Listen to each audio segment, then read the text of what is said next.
अगर आलमी बहरान चल रहा है, अगर माशी बहरान चल रहा है और अगर आपकी आइडेंटिटी किसी ने पूरी की पूरी ये बनाई है कि आप एक कमाने वाली मशीन हैं, तो ये तमाम चीज़ें इसमें ख़वातीन की क्या गलती है? तो फिर अगर आपकी कमाई के ऊपर आप पूरा घर नहीं चला सक रहे, आप औरतों को अपनी फुल पोटेंशियल रियलाइज करने से रोक रहे हो, और फिर आप सरप्राइज भी हो रहे हो कि शादियां नहीं चल रही और हुँ। डिवोर्सेस हो रही हैं, तो यार आप चाहते क्या हो?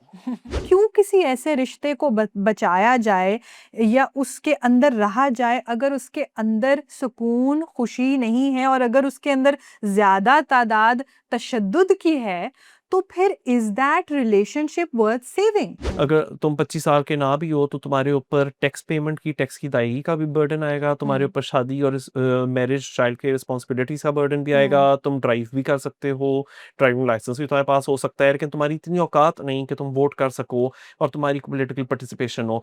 अक्सर जगहों पे रियासतें जो हैं वो यंग लोगों को एक एसेट समझने की बजाय एक लायबिलिटी समझती। वो ये हम्म। समझती हैं कि ये नासमझ हैं, ये बेवकूफ़ हैं, इनको किसी न किसी तरह मोल्ड किया जाए, इनको किसी न किसी तरह चुप कराया जाए because they don't know what they are talking about. तो आज हम फिर से हाजिर हैं एक नया एपिसोड लेकर। पिछले वाले हफ्ते की जितनी भी गुफ्तगू थी उसके बाद मेरे ख्याल से अभी भी बहुत टॉपिक्स हैं जिनके ऊपर बात करने वाली है, क्योंकि हर रोज ही कुछ नया डेवलप होता रहता है। तो इस वक्त जिसके ऊपर हमारी अटेंशन बहुत ज़्यादा आई हुई है, और हम एक्चुअली ये कैमरा रोल होने से पहले भी बात कर रहे थे, मेनोस्फेयर। हुँ। ये क्या चीज़ है? ये दुनिया भर में क्यों इतनी फैल रही है? और ये आइसोलेशन में नहीं हुआ, मेरे ख्याल से इसका एक आइडियोलॉजिकल एस्पेक्ट भी है। मेरे ख्याल से हुँ। बहुत सारे मर्द हज़रात लाज़मी तौर पे बदनीयती के ऊपर मबनी नहीं होती उनकी जो बिल्कुल। बातें कर रहे होते हैं मेनोस्फेयर के अंदर, लेकिन वो बहुत कन्विंस्ड है हुँ। कि जो हमें लग रहा है हमारे साथ डिस्क्रिमिनेशन हो रही है,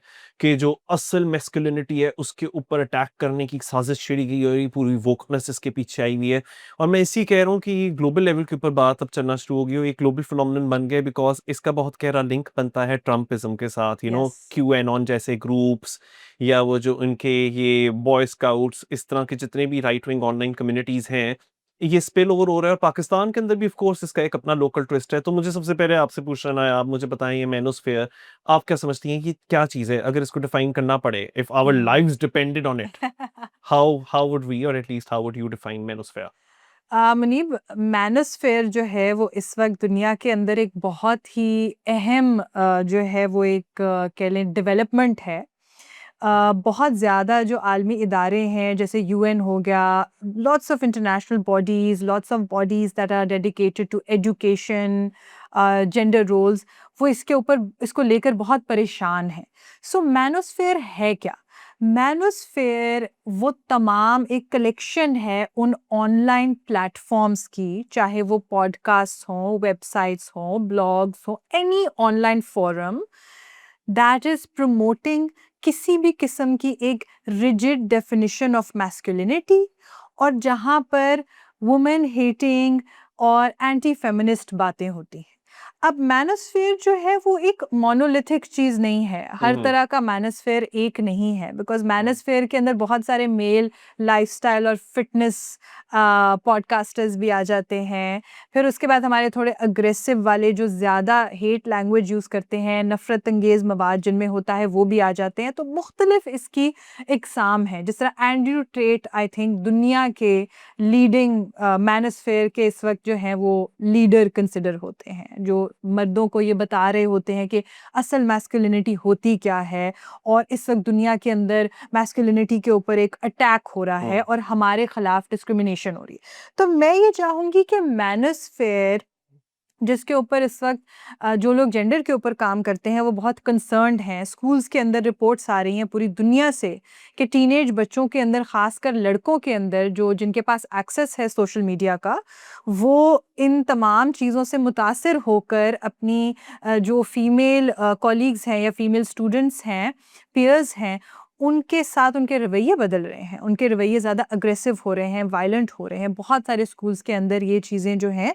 and then it is taking all of this is happening in the digital space. So सबसे पहली चीज़ तो ये है कि मैनोस्फेयर जो है वो हमारी जो आम जिंदगी के अंदर जो डिस्क्रिमिनेशन है, जेंडर डिस्क्रिमिनेशन है या वुमेन हेटिंग है, उसी का एक ट्रांसलेशन है into the online space. So let's discuss कि आखिर वो चाहते क्या हैं और कहते क्या हैं। अच्छा। पहली चीज तो ये है जी कि हमारे साथ हम्म। अब मर्दों के साथ अब दुनिया में डिस्क्रिमिनेशन हो रही है। और ये हम देख रहे हैं कि तमाम तर जो मैनोस्फेयर है यहाँ पर वो मुत्तहिद है, चाहे वो किसी भी मुल्क से हो, किसी भी सोसाइटी में हो। तो what do you want to say about that? अच्छा, क्योंकि मैं तो ऑफ कोर्स काफ़ी सारे मर्द हज़रात के बीच में बैठता हूँ, हम लोग निकलते हैं, मैं बहुत ऐसे लड़कों को जानता हूँ, they are very well intentioned, लेकिन वो कॉन्शियसली मानेंगे नहीं क्योंकि उनको पता है मेरी क्या सोच है। वो मेरे मुंह पे नहीं कहेंगे, hey you know what, I am a member of the manosphere and I think Andrew Tate makes a lot of sense. या लेकिन वो बीच बीच में मुझे कहेंगे with a sense of guilt कि यू नो ये वाली वीडियो जरा देखना एंड्रू टेट की, इधर जो कह रहा है वहाँ ठीक कह रहा है, वैसे दरअसल बात ठीक कर रहा है। और मैं उस वीडियो का कंटेंट भी देखता हूँ यूजुअली, कि ना कि सिर्फ एंड्रू टेट बल्कि काफ़ी सारे मेनोस्फेयर वाले ब्रोस, वो ये बात कर रहे होते हैं कि जी आज की औरत प्यार नहीं करना जानती, वो किसी आदमी से मोहब्बत नहीं कर सकती, वो सिर्फ ये देखती है बैंक बैलेंस क्या है आदमी हाँ का, बिल्कुल। और वो उसके मुताबिक चुनती है। और हम सारे अपनी उम्रें और जिंदगियां गुजार देते हैं, अपने आप को बर्बाद कर जाते हैं वो पैसा कमाने में, हमें एंड पे कोई प्यार नहीं मिलता, हमें रिटर्न में कुछ नहीं मिलता। अच्छा, मैं इन मर्द हज़ार के साथ बैठता हूँ, मैं इनको कहता हूँ लेकिन यार मुझे ज़रा बताओ, ये वाला जो किरदार तुम अदा करते हो, ये जो तुम्हें रोल दिया गया है कि I am going to be the provider, yes. you know, you can rely on me, and I am the only one who's going to be earning the wages and weighing the pence in the house, और तुम घर में queen करके बैठो। तुम्हारी लड़ाई तो दरअसल पे फेमिनिस्ट के साथ नहीं है, बिकॉज अगर फेमिनिस्ट जिस किस्म की दुनिया इन्विजन करती हैं, अगर वो रियलाइज एग्जैक्टली। होना शुरू हो जाए तो तुम लोगों की तो लॉटरी लग जाएगी। बिल्कुल। क्योंकि फेमिनिस्ट तो कह रही हैं कि we don't want to be confined to being home makers, yes. Actually हम तो अर्न कर सकती हैं, हमें भी उसाई सलाहियत है, हमें हमारी इक्वल अपॉर्चुनिटीज दो। तो बजाय कि तुम लोग खवातीन को कहो हाँ हाँ जी बिल्कुल हमारी तरफ से आप जाओ कमाओ, हम आपके रास्ते में नहीं खड़े हुए, तो तुम लोग तो उस मुसीबत को जिस पे कि तुम लोग रो रहे हो मेरे सामने, that you don't like, you know, कि तुम अपनी जेब से क्रेडिट कार्ड निकालते हो, तुम कहते हो अपना क्रेडिट कार्ड खुद इस्तेमाल कर लो, तो वो तो कह रही है वो तो करना चाहती। तो बिल्कुल। तुम्हारी लड़ाई, तुम्हारी युद्ध, तुम्हारा युद्ध तो दरअसल फिर पेट्रियार्की के साथ है, बिल्कुल। पितरशाही निजाम के साथ है, क्योंकि तुम पैदा हुए थे, तुम्हें पहले दिन एक प्लेटर के ऊपर रख के दे दिया गया, ये तुम्हारा रोल है। हाँ, तुमने तुमने कमाना है। रोना नहीं है, तुमने दर्द को इंड्योर करना है। अभी धुरंधर 2 नाम की फिल्म आई है, उसमें एक बड़ा मजे का डायलॉग है कि हम मर्द हैं और दर्द हमारा कर्तव्य है। हम्म। तो ये वाले रोज तो तुम लोगों को तुम्हारे जितने भी मेल पीर्स हैं उन लोगों ने डिश आउट करके दिए हैं, तो तुम उनके साथ लड़ना शुरू करो, बजाय कि तुम हम्म। उनसे लड़ो। तुम लोग ये कहते हो कि फेमिनिस्ट्स की लड़ाई मर्दों के साथ है, मुझे लगता है कि तुम लोगों की लड़ाई फेमिनिस्ट के साथ है, उन्होंने तो नहीं कहा था तुमसे लड़ेंगे। सो आई थिंक कि any movement which says that you know what, let's not burden just one gender और yes. One gender group with one set of responsibilities, that goes in your favour. Actually तुम लोगों को तो चाहिए कि feminism movement के alloy बनो, तो तुम लोगों की जितनी भी प्रॉब्लम्स हैं वो एलिविएट हो जाएंगी लाइफ में। मेरी तो ये टेक है कि तुम्हें किसने ये कहा पहले दिन कि तुम दर्द उठाओ? तुम्हें पहले दिन किसने कहा कि तुम मत रो अगर रोना निकल रहा है? तुम्हें किसने कहा कि घर का खर्चा, सारे का सारे खानदान का खर्चा तुम एक इंसान की इनकम के ऊपर 6 माउथ्स को फीड करो? भाई तुम्हारे अपने ही मेल पीस ने ये कहा है, जाओ जाके उनसे लड़ो। No, absolutely. I think अच्छा, fantastic, Muneeb. I think that's pretty much the crux of the issue. अब मैं भी जब इन लोगों को देखती हूँ मैनोस्फेयर के अंदर जो हो रहा है, बिल्कुल आपने बात ठीक की कि मेन उनका गिला शिकवा पैसों से ही रिलेटेड होता है या माशी हालात से रिलेटेड होता है कि हमें तो अब कोई लिफ्ट ही नहीं कराता अगर हमारे पास बैंक बैलेंस ना हो, अगर हमारे वो ट्रेडिशनल रोल ना हो प्रोवाइडर का। अगेन व्हाई आई सेड कि मैं थोड़ा-सा इस चीज़ का, ये बहुत कंट्रोवर्शियल ये बात लगेगी, but why I empathise a little bit with these people जो मैनोस्फेयर के लोग हैं, वो इस वजह से बिकॉज़ ये सच है कि दुनिया के अंदर माशी हालात तब्दील हो रहे हैं। एक आलमी बहरान चल रहा है, right? There is a crisis, there is an cost of living economic, crisis as they call there it. It's a crisis. आपकी अपनी टेक हो सकती है कि वो क्राइसिस ऑफ कैपिटलिज्म है, क्राइसिस ऑफ एलीट कैप्चर है, जो भी है। लेकिन बात ये है कि 50 साल पहले जिस तरह से कोई मर्द प्रोवाइड कर सकता था, सीना तान के जिस तरह से वो कह सकता था कि मैं 3 मुँह, 4 मुँह, 5 लोगों को पाल सकता हूँ, आज वो नहीं हो सकता। Young people are struggling. आलमी बहरान है और माशी हालात बहुत ख़राब हो चुके हैं। तो उसके अंदर ज़ाहिर सी बात है ये मर्द हज़रात फ़ील करते हैं कि वो आइडेंटिटी जो हमें दी गई थी, जो हमारी आइडेंटिटी थी, जो हमारी सोल थी, the very essence of our being, कि हमारे पास पैसा है, हम प्रोवाइडर्स हैं, वो हमारे से छिन गई है। और इस वजह से ये ख़वातीन जो हैं वो अब हमें लिफ्ट नहीं कराती, बिकॉज़ हमारे पास उस तरह से बैंक बैलेंस नहीं है। So the issue identification is not wrong. The problem like you said इस कि आप ब्लेम किसको करते हो।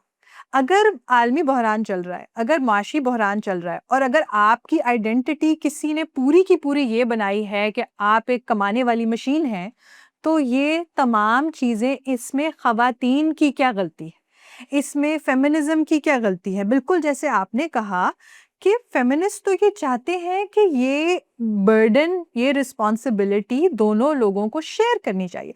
सो आई थिंक अक्सर ये होता है कि जब कोई बहरान चल रहा होता है, जब कोई क्राइसिस होता है, उसमें लोग जो फील कर रहे होते हैं, जो इमोशंस, वो बिल्कुल सही होती हैं, बट वो किसी गलत इंसान को उसके लिए ब्लेम कर रहे होते हैं। Go blame the policy makers, go blame whoever is in charge of your economic policy, go blame the core reasons why your purchasing power has decreased, and go blame the system जिसने आपको एक कमाने की machine बनाया, और उसके अलावा आपको, आप एक आइडेंटिटी की तलाश में। जस्ट वन लास्ट थिंग, मसला ये है कि जब तक हालात ठीक थे, आपको बहुत पसंद थी आइडेंटिटी, क्योंकि प्रोवाइडर जब आप बनते थे, तो प्रोवाइडर होने के साथ साथ अपर आपको हैंड। मिलता था कंट्रोल, आपको मिलती थी डोमिनेशन, आप कमाने वाला हाथ था, तो इस वजह से कमाने वाला जो इंसान होता है उसकी वैल्यू ज़्यादा होती है, ख़ानदान में भी, घर में भी, माशरे में भी। इसलिए आपने आज तक कभी अपनी आवाज़ नहीं उठाई उस निज़ाम के ख़िलाफ़, क्योंकि आपको उससे फ़ायदा पहुँच रहा था। अब जब माशी हालात तब्दील हो गए हैं और आपको उससे उतना फ़ायदा नहीं पहुँच रहा, and on the other hand ख़वातीन भी प्रोवाइडर्स बन रही हैं, तो आपको हो गया है severe identity crisis. Uh, you know, a lot of these guys again, most of the times they're very well-meaning people. Yes, मैं जब बात कर रहे होते हैं मेरे साथ, तो मुझे कहते हैं कि गोल्ड डिगर्स बहुत हो गई हैं। मैं ना सोच रहा होता हूँ दिल में बैठकर, यार गोल्ड होगा तो अगले को डिग गोल्ड करेगी ना। किसके पास है? गोल्ड है किधर भैया आपके पास? नहीं, बात इस तरह की है कि आप ऐसा करो कि आप किसी दिन जब बाप बनोगे, अगर बन जाओगे, क्योंकि अभी तो मैं समझ रहा हूँ आपको एक क्राइसिस है कि एक इनवॉलंटरी सेलिबसी आपके ऊपर आ गई है, जो कि यस, आपको लगता है फेमिनिस्ट ने आपके ऊपर थोप दी है। बिल्कुल। आई थिंक कि वो इनवॉलंटरी सेलिबसी में भी शायद मिटिगेशन हो जाएगी if you become a man of quality. वो जो कहते हैं man yes, of quality who believes yes, in equality. Yes, लेकिन किसी दिन जब आप बाप बन जाओ ना, आई थिंक अगर आप खुश नहीं हो सिस्टम के साथ, आप सिस्टम को चेंज करो। और वो इस तरह से करो, आपके घर जिस दिन बेटी होगी ना, उसको पहले दिन ही बताना कि you know what, you don't and you can not rely on any prince charming yes, जो कि घोड़े पे बैठा हुआ आएगा, विल बिल्कुल। Rescue you, you will have to rescue yourself. तुम्हारी पढ़ाई बहुत ज़रूरी है, क्योंकि जॉब नहीं मिलेगी, जॉब नहीं मिलेगी तो तुम कमा नहीं सकोगी, कमा नहीं सकोगी तो खा नहीं सकोगी, और कमा नहीं सकोगी, खा नहीं सकोगी, दुनिया तुम्हें कुचल जाएगी। बेटियों को पहले दिन से ही सिखाओ जैसे बेटों को सिखाते हो, बिकॉज बेटों के लिए फेलियर, बेटों के लिए not being able to secure a job is not an option. Well, this should also not be an option for your daughters, because आप एब्सोल्युटली। क्या कर रहे हो, आप उनको डिपेंडेंट बना रहे हो दूसरों के ऊपर। And I am so sorry to say, when you are reliant on someone else's mercy, they are sure as hell not going to show you any mercy. So absolutely. इसीलिए मैं कहता हूँ this is the best service you can do to your daughters, and not just service, this is what you owe your daughters. So सबसे पहले तो इन मर्दों को कहता हूँ, जिस दिन कभी बाप बन गए ना, जितनी के तुम अपने लड़के की पढ़ाई के ऊपर ध्यान दे रहे हो, उतनी ही अपनी लड़की की पढ़ाई के ऊपर भी ध्यान दे बिल्कुल। देना, तो ताकि तुम्हारे साथ जितना तुम्हें लगता है कि अत्याचार और सितम और जुल्म हो गया है, वो आइंदा किसी और मर्द के ऊपर ना हो, अगर तुम इतने बड़े मैनलिस्ट हो। एक मुझे ये वाली चीज लगती है कि गोल्ड डिगर वाला आइडिया एक तो बहुत ऑफेंसिव भी है या, टुवर्ड्स मेन, बट ऑल्सो ये बहुत फ्लॉड है। एंड आई थिंक के patriarchy, it's taken root over centuries. So yes, ये सदियों से जेंडर रोल्स चलते चले आ रहे हैं। बिल्कुल। आप अगर इसको चेंज नहीं करोगे, जिस तरह मैं आज इधर बैठा हुआ हूँ, आई थिंक एक बहुत बड़ी वजह ये है, मेरी क्यों दुश्मनी नहीं है, मैं मैनोस्फेयर का हिस्सा क्यों नहीं हूँ। मेरी दुश्मनी ना खवातीन के साथ है, ना फेमिनिज्म के साथ है, बल्कि actually I completely believe in the core tenets and values of feminist school of thought, is because मैंने पेट्रियार्की को नहीं एक्सेप्ट किया। मैं अपनी इंडिविजुअल कैपेसिटी बात करूँ, मैं बिल्कुल। पर्सनल होकर बात कर रहा हूँ। मुझे जब कभी बताया गया कि you have to do this, I said no, not me, no. या I don't have to do this.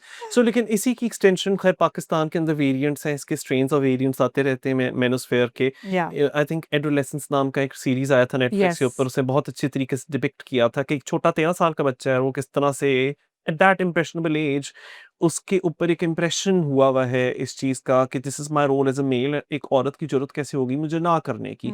तो इसके वेरिएंट्स मैं बहुत पाकिस्तान में भी देखता हूँ, जैसे एक फिल्म स्क्रिप्ट राइटर हैं, जैसे कि एक्टर्स टर्न पॉडकास्टर्स हैं, वो कहते हैं कि फॉरेन एजेंडे के ऊपर फॉरेन फंडेड मूवमेंट चल रही हैं।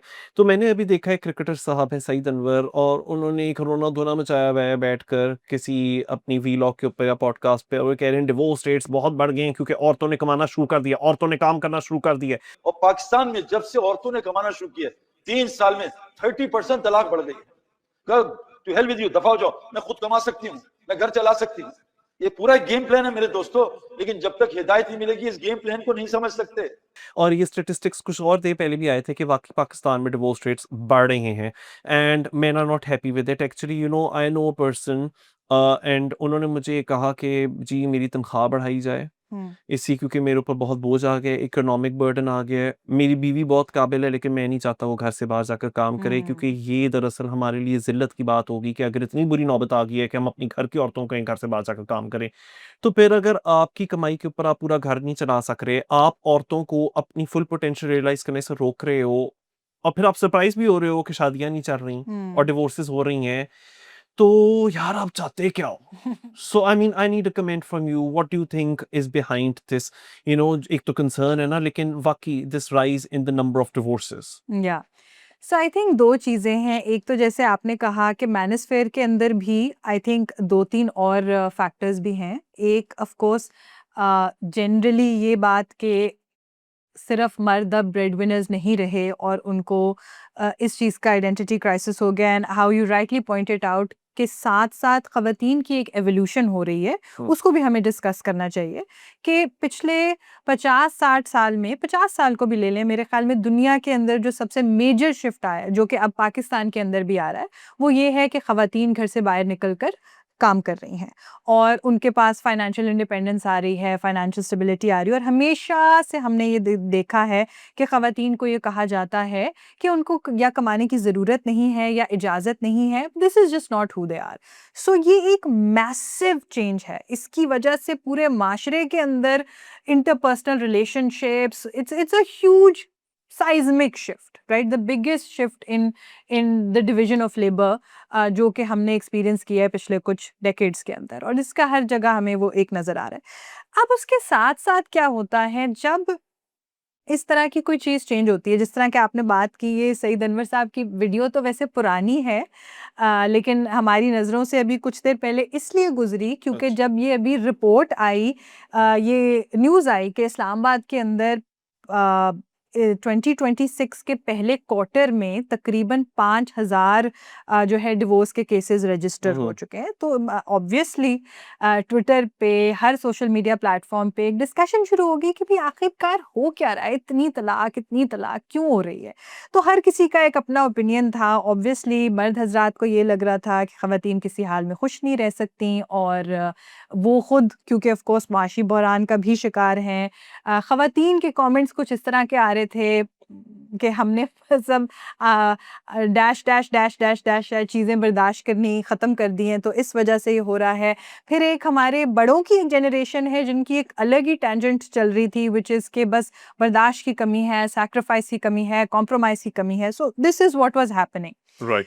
What I personally think is के मेजर जो, जिस तरह मैंने आपको बताया, एक साइज़मिक शिफ्ट आया है, एक सोशियोलॉजिकल कल्चरल शिफ्ट आया है, वो ये है कि पहले क्योंकि एक ट्रेडिशनल डिवीज़न ऑफ लेबर था और हर ख़ातून को बचपन से ये बताया जाता था कि उसने शादी करनी है, ये एक नेसेसिटी है। ये सिर्फ़ एक इमोशनल नेसेसिटी नहीं है, ये एक फ़ाइनेंशियल नेसेसिटी भी है क्योंकि वो खुद कमा नहीं सकती। इस वजह से वो जाएगी कहाँ? वो करेगी क्या? और इसके साथ-साथ ऑफ कोर्स जो बाकी रोल्स अटैच थे, यानी कि माँ बनना और एक न्यूक्लियर फैमिली का हिस्सा बनना, इन चीज़ों को बहुत ज़रूरी समझा जाता था। और फिर जब वो शादी हो जाती थी तो उसको चलाना और बचाना हर हाल में ज़रूरी समझा जाता था। अगर मैं आपको एक जनरल एक आइडिया दूँ तो even according to conservative estimates Pakistan के अंदर जो घरेलू तशद्दुद की शरह है वो तकरीबन 40% है। कुछ ऐसी रिपोर्ट्स हैं जैसे एचआरसीपी की रिपोर्ट है जो कहती है कि 70% है।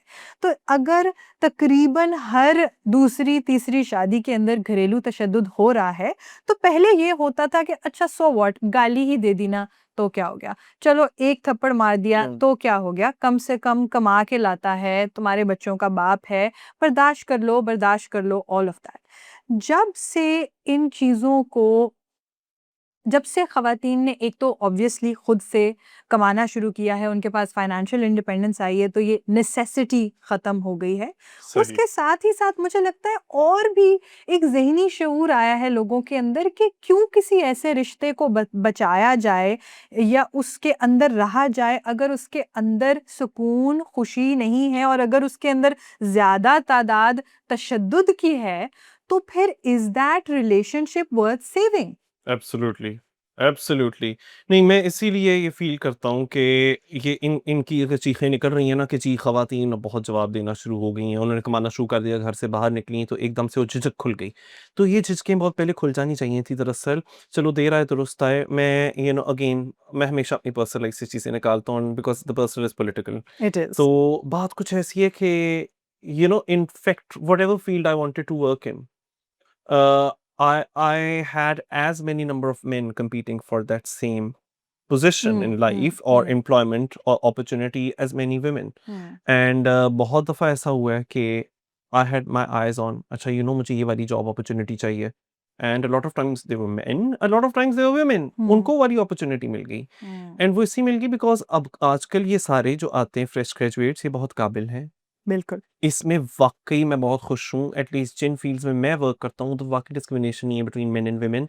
Although one very offensive question जो कि आज से 12-13 साल पहले पूछा जाता था, आई होप आजकल ना पूछा जा रहा हो जब रिक्रूटमेंट होती है, तुमने शादी कब करनी है? इसलिए हाँ, बिकॉज़ ख़वातीन जब शादी कर लेती हैं, तो तो वो बस फैमिली फिर उनकी या प्रायोरिटी बन जाती है। आई होप इस किस्म के सेक्सिस्ट क्वेश्चंस ना पूछे जा रहे हों, but a lot of times actually हुआ है कि जॉब मार्केट में I've lost opportunities to both men and women, and I think maybe because they were at the right place at the right time, or maybe because उस particular चीज़ के लिए they were better suited than me, and या I do keep telling myself, okay, you're a late bloomer, so you came into the market much later than a lot of other people did, but at least बात अच्छी है कि there is competition, या and उस competition में हमारी जुर्रत नहीं है और ना जुर्रत होनी चाहिए कि हम इस चीज़ के ऊपर डिफरेंशिएट करें कि कोई किस, बल्कि मैं एक बात बताता हूँ कि wherever I've competed for a particular position or employment opportunity, not only that I was competing with other men, I was competing with other women, I was also competing with people from very different religious backgrounds, and this I'm talking about urban Pakistan, I'm yes talking about Lahore at least, या यहाँ job market इतनी competitive थी और है। तो उसके बाद all of these people जिनको कहीं ना कहीं एक मुकाम मिला है जिधर वो कमा रहे हैं, they can feed themselves, they can stand on their own 2 feet, yes, उसके बाद I don't believe कि they are going to take it lying down कि आप अगर इनको बता रहे हो आप कमतर हो या आप मेरी मर्जी के ऊपर हो, क्योंकि मैंने जो कहा है ना, आप किसी की मर्जी पे पड़ बिल्कुल। जाते हो तो वो फिर कभी मर्जी नहीं शो करता। लेकिन मैं अब वो वाली एक सिचुएशन देखना चाहता हूँ जिधर ना कि सिर्फ वो जो कि कमा रहे हैं, बल्कि वो जो कि दूसरों पे डिपेंडेंट भी हैं, कोई उनकी भी आवाज बने, कोई उनको भी अपलिफ्ट करे, and that's the kind of society we need to shape. Yes but yes इस बातों से बात जुड़ती है कॉस्ट ऑफ लिविंग क्राइसिस। या हमने अभी इसी वीडियो में बहुत ज़्यादा इसका ज़िक्र किया है, जॉब अपॉर्चुनिटीज़, एंड अभी तो I am coming from section of society जिधर मुझे डर नहीं था इस चीज़ का बिल्कुल कि मुझे दो वक्त की रोटी मिल जाएगी या नहीं मिलेगी, but there are people literally who can't make ends meet, या and especially people who are young graduates, या people who want to become graduates so that they can have some prospects at the job market. या तो youth के अंदर सिर्फ पाकिस्तान नहीं कहूँगा, दुनिया भर में एक डिसइल्यूजनमेंट सी बहुत ज़्यादा अच्छा आ रही है। या और अभी भारत में क्या हुआ है कि जो उनके चीफ जस्टिस साहब हैं भारत के, उन्होंने मॉक किया है यूथ को और उन्होंने कहा ये लोग कॉकरोचेस हैं। हाँ अब कॉकरोच तो वहां पैदा होते हैं एक ऐसे सिस्टम में जिधर गंद होता है, जिधर मैल होती है, वो वहां ही थ्राइव करते हैं। तो आप मान रहे हो अपने मुंह से कि आपका सिस्टम बहुत ही ज्यादा गंदा है। And by the way this is not just exclusive to India, या cost of living crisis is a world wide phenomenon world wide including हाँ our own country. Of course तो उधर क्या होता है कि एक अभिजीत के नाम से एक बंदे हैं, अभिजीत डिप्की या कुछ ऐसा उनका नाम है, वो खड़े होते हैं और वो बॉस्टन में बैठकर एक पेज बनाते हैं, एक सैटिरिकल पेज, कॉकरोच जनता पार्टी। और उस पेज को भारत जनता पार्टी यानी कि जो रूलिंग पार्टी है भारत की, उससे ज्यादा मिलियंस की तादाद में फॉलोअर्स मिल या जाते हैं इंस्टाग्राम पे, सोशल मीडिया पे। और वहाँ एक्चुअली मैनिफेस्टो ले डाउन किया जाता है कि ये जो यूथ हैं जिनको आप कॉकरोच कह रहे हो, वो चाहते क्या है? वो ये चाहते हैं कि जो अंबानी और जो अडानी ग्रुप्स जो मीडिया को ओन करते हो खत्म किया जाए, 20 साल का बैन लगाया जाए हॉर्स ट्रेडिंग इन पॉलिटिक्स के अंदर, यानी कि आप एक पार्टी से उठ के दूसरी पार्टी में मूव नहीं कर सकते unless you've been an elected MP for like 20 years। इस तरह की उन्होंने डिमांड्स ले डाउन की हुई हैं कि दे वांट कि उनको ज्यादा से ज्यादा, बल्कि खवातीन को रिजर्व सीट्स मिले पार्लियामेंट में, 33 नहीं बल्कि 50%। या तो ये वहाँ की यूथ की, उधर की जो युवा है, उनकी ये डिमांड्स हैं। और इसके चलते भारत की सरकार ने उधर बैन कर दिया जितने भी मीडिया पेजेस हैं, और कहा कि ये तो पाकिस्तान की तरफ से फंडिंग आ रही है कॉकरोच जनता पार्टी की। How do you see this, because हमने नेपाल के अंदर देखा, जेंजी या उठी, श्रीलंका के अंदर देखा, और पाकिस्तान में भी हम देख रहे हैं बहुत सारी बात हो रही है कि नहीं, कम से कम 25 साल के तुम होगे तो तुम सिर्फ तभी वोट कर सकते हो। हालांकि अगर तुम 25 साल के ना भी हो तो तुम्हारे ऊपर टैक्स पेमेंट की, टैक्स की अदायगी का भी बर्डन आएगा, तुम्हारे ऊपर शादी और मैरिज चाइल्ड के रिस्पॉन्सिबिलिटीज का बर्डन भी आएगा, तुम ड्राइव भी कर सकते हो, ड्राइविंग लाइसेंस भी तुम्हारे पास हो सकता है, लेकिन तुम्हारी इतनी औकात नहीं कि तुम वोट कर सको और तुम्हारी पॉलिटिकल पार्टिसिपेशन हो। सो डू यू फील कि जो यूथ डिसइल्यूजन्ड है हमारे खित्ते में भी और दुनिया भर में भी, उनकी ये डिसइल्यूजनमेंट जस्टिफाइड है? And why do you think governments and the ruling elite want to really trample upon and crack down upon rights of the youth?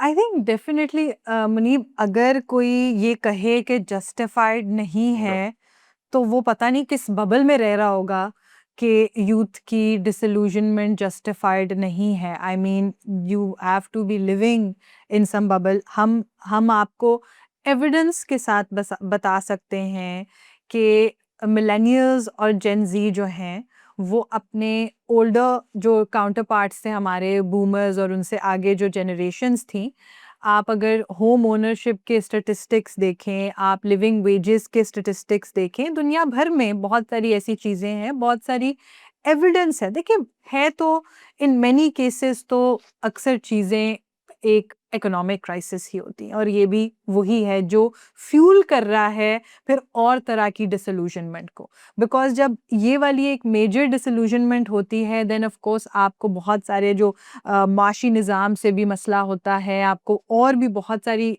इस तरह की आज़ादी होती है जिसके लिए यू रैली फॉर इट।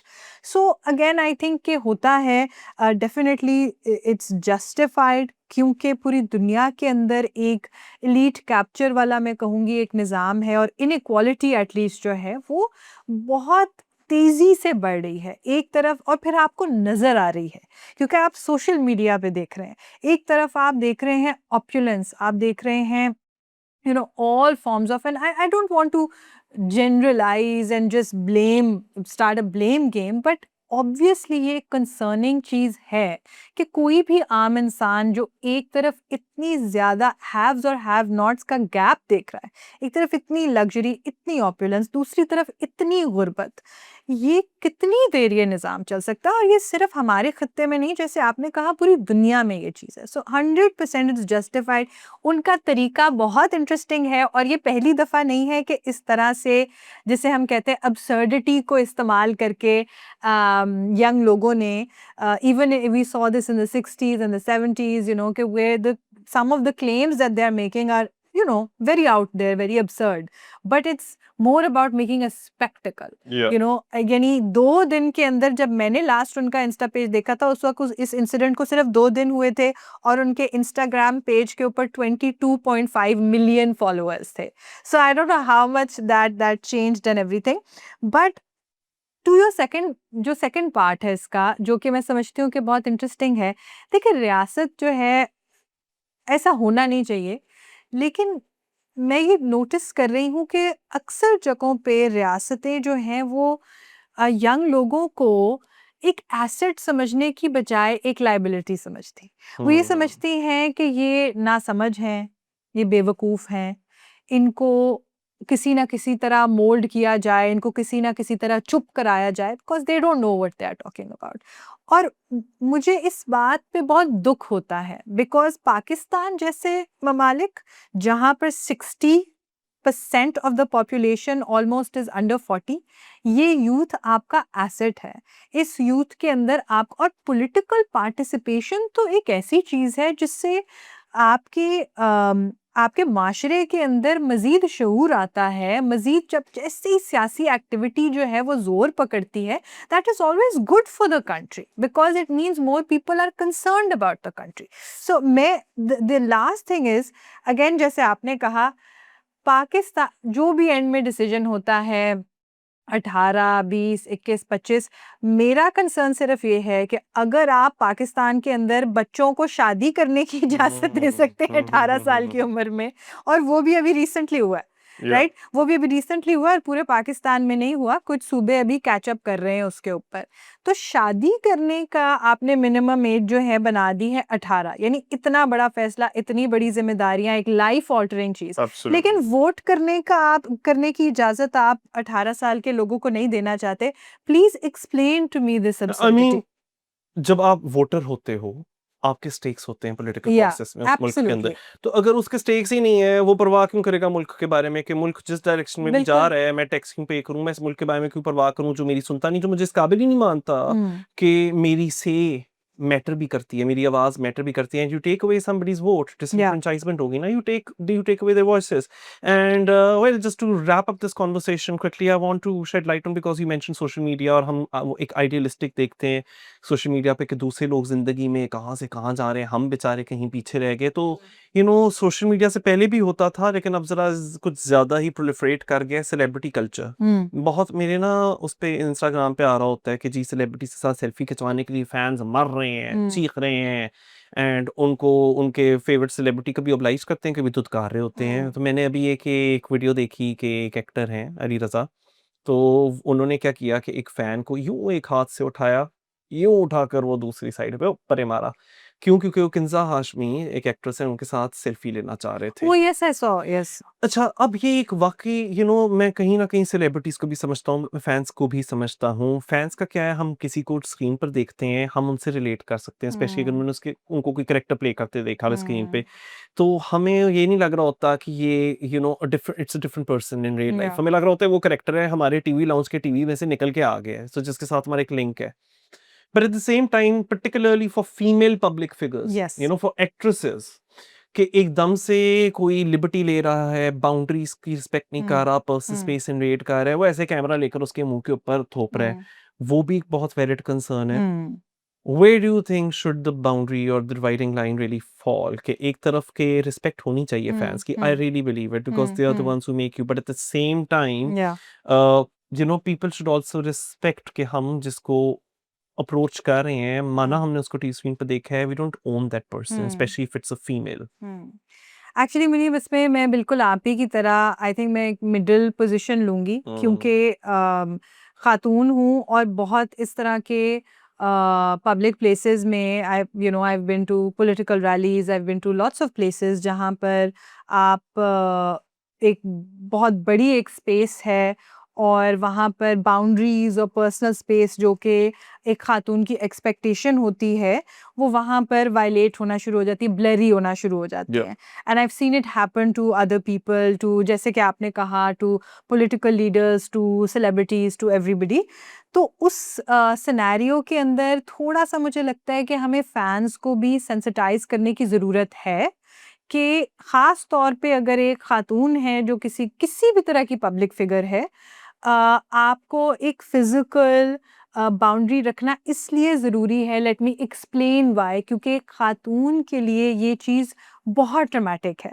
आपका उस वक्त का वो जो 5 सेकंड अगर आपकी किसी भी तरह इनअप्रोप्रिएटली कुछ भी फिजिकल कांटेक्ट होता है, लेकिन ख़वातीन के लिए ये एक एवरीडे रियलिटी है जो हम फेस करते हैं, जो हम बाज़ारों में, पार्क्स में, मुख्तलिफ प्लेसेस में, it is something very personal and very traumatic. तो इस चीज़ के बारे में आपको थोड़ा-सा आई थिंक एहतियात करनी चाहिए। एट द सेम टाइम मैं ये समझती हूँ कि ऑफ कोर्स बदतमीज़ी नहीं करनी चाहिए थी।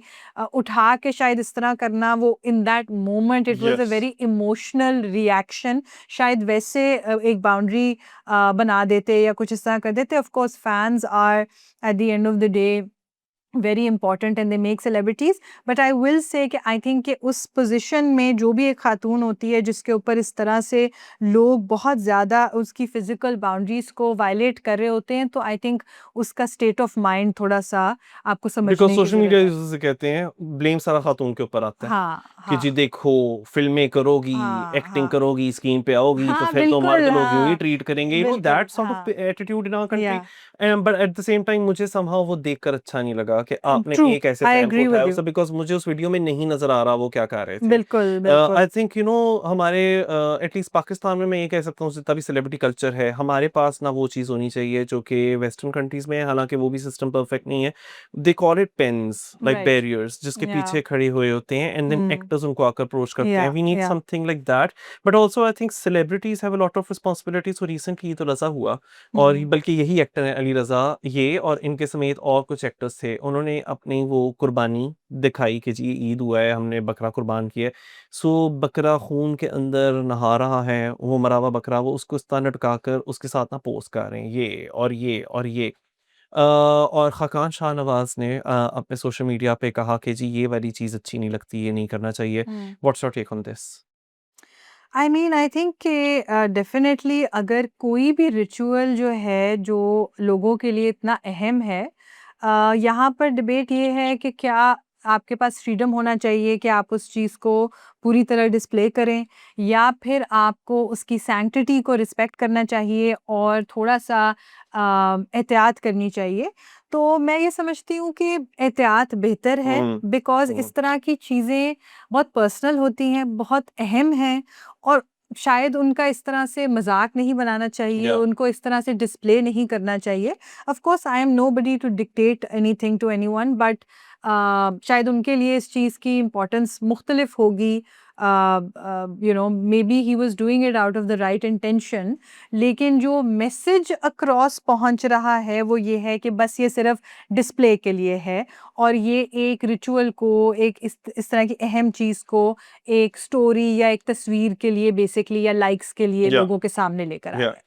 नहीं, my problem really was कि you posing, you like literally posing, आप या हीरो बन रहे हो और वो आपके लिए एक prop है, एक बैकग्राउंड है, एक या डेकोरेशन पीस है and something which ritually is it means so much to Pakistanis. या You know आप जरा इसको सीरियसली लिया करो, या कंसिडरिंग इंस्टाग्राम ने भी इस तरह की इमेज को ब्लर किया, आपको पता है इसमें कुछ ना कुछ खराबी है, आपने इसी कमेंट सेक्शन भी ऑफ किए हुए हैं अच्छा, इस तरह की पोस्ट के नीचे। So I think celebrities they need to, and not just celebrities, I think even ordinary everybody people, मुंह खोलो तो सोचो कि यार काम की बात करेंगे, पोस्ट लगा रहे हो तो सोचो अच्छा चलो ठीक है पोजिंग वगैरह ही करनी है, it should not come across as insensitive.